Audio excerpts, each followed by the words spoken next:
A lot of different people from different backgrounds are taking this class, and I wanted to take a brief section now to make explicit, to kind of show the water in the goldfish sense of what we do and what the expectations are when we read knowledge about these topics over the course of the 12 weeks, as well as how we produce it. Because I know there's a lot of politics and international relations scholars in this class, but then we also have a number from the Fenner School or from others from across campus that I wanted to start from a base foundation of how we approach the developing our own maps of the world. And I think when I think about political science and take a step back, there are four goals that I can think of. If you can think of any other ones, feel free to bring them up in workshop. But in understanding the world, in creating that map of whatever issue or topic is relevant to us, often I would group it up into four categories. Describing the nature of the map, how it is at this point in time, or it was at a point in the past. Explain. So that is the what, right? Explanation would be the why. How did it get the way that it got there? What are the factors that shaped the outcome that we're particularly interested in, whether it's lack of human security or conflict? The third would be prediction. What's likely to happen in the future. And I think in the climate science side of things, they have much more developed models about the climate science and the shape of change. Of course, there's still error bars around those predictions as well, but it's predicting what's likely to happen in order to shape policy, which is the fourth goal. And the ANU has a great number of people really focused on policy as well as on description. I think the political science that you'll get in SPEAR is often focused on explanation as well as some of the other three, but you have policy wonks focusing on trying to understand policy. Prediction, Professor Goldsmith, who used to be our head of school and is now teaching the Intro to IR class in the School of Politics, he has created a prediction model for mass atrocities of human rights violations. Others focus on description of about how a particular case got the way that it was. The College of Asia Pacific, there's great description.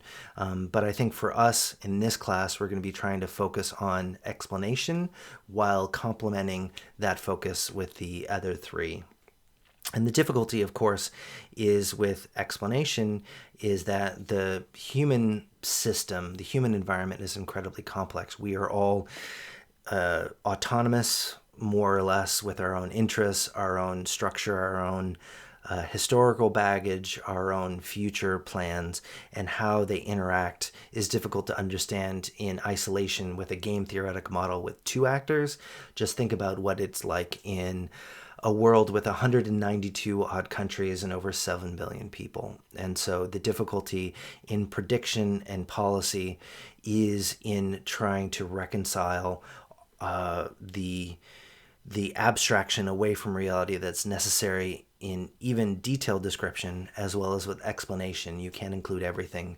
It's a judgment call by us as researchers, what we choose to describe, what we choose to explain, what factors we find most important, and those should often shape the predictions we make about what's likely to happen in the future and policy. Leading up to the Australian election in May, which should happen before the end of this class, there will be a lot of people in my department and elsewhere trying to predict what's likely to happen with the Australian election, as well as the policy implications of that. But I think in the quantitative social science approach that we're going to focus on in this class, there is no better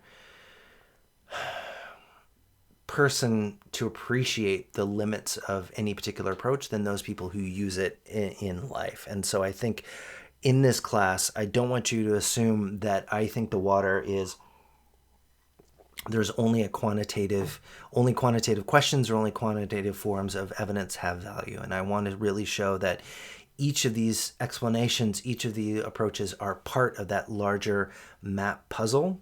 And there's a lot of people who will kind of push back and show those weaknesses. And I think that's an also incredibly valuable surface. And so dating back to one of the Federalist Papers before the U.S. Really became independent. James Madison, one of the founding fathers of the U.S., from which I've come, nothing can be more fallacious than to found our political calculations on arithmetic principles, right?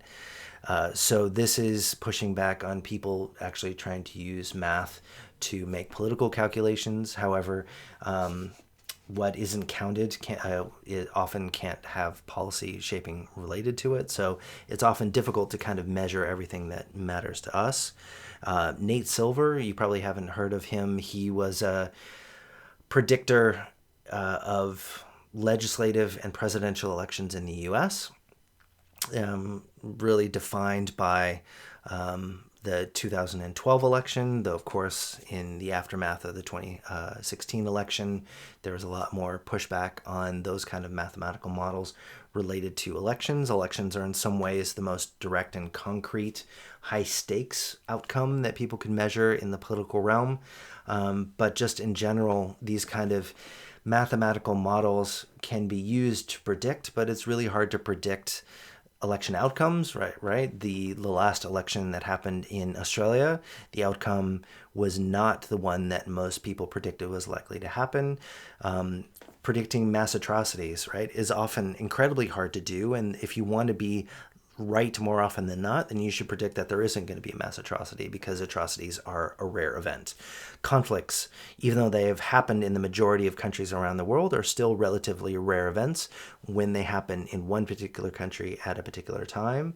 And so I want to see Mr. Black Swan himself has criticized political scientists like Jay Ulfelder at trying to use these kind of quantitative analyses of conflict. But the focus is on explanation, the idea which you can use those explanations to come up with a measurement model and then be able to predict, using that model, holding other things constant, what's likely to have an effect on the likelihood of conflict. And so I think what we do as social scientists in my training, and I've been doing this for 15 years or more, is trying to describe a case or a topic or an outcome, some part of that global map that matters to us. Try to come up with some questions, some from other people, some from our own life, some from just random chance.